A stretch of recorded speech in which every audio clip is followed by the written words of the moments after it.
இன்றைக்கி நம்ம பார்க்க போகிறது ஃபெனுக்ரிக் மைக்ரோவேவ்ஸ். ஃபெனுக்ரிக் மைக்ரோவேவ்ஸை யூஸ் பண்ணுறதுக்கு முன்னாடி தண்ணியில் 2 தடவை வாஷ் பண்ணுங்கள். அதில் இருக்கிற சீட்ஸ் எல்லாம் தண்ணியில் வந்துடும். அதுக்கப்புறம் யூஸ் பண்ணலாம். எப்போ எந்த மைக்ரோவேவ்ஸ் வாங்கினாலும் வாஷ் பண்ணிவிட்டு யூஸ் பண்ணுங்கள்.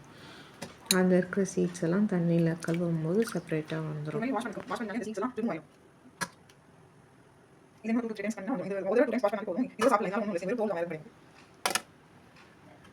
இப்போ நம்ம ஃபெனுக்ரிக் மைக்ரோவேவ்ஸ் வச்சு சப்பாத்தி பண்ண போகிறோம். சப்பாத்தி மாவில் வாஷ் பண்ண மைக்ரோவேவ்ஸை போட்டு நல்லா மிக்ஸ் பண்ணுங்கள். கொஞ்சம் கொஞ்சமாக தண்ணி வேணுங்கிற அளவுக்கு ஊற்றிட்டு நல்லா பிசைஞ்சிட்டிங்கன்னா சப்பாத்தி மாவு ரெடி.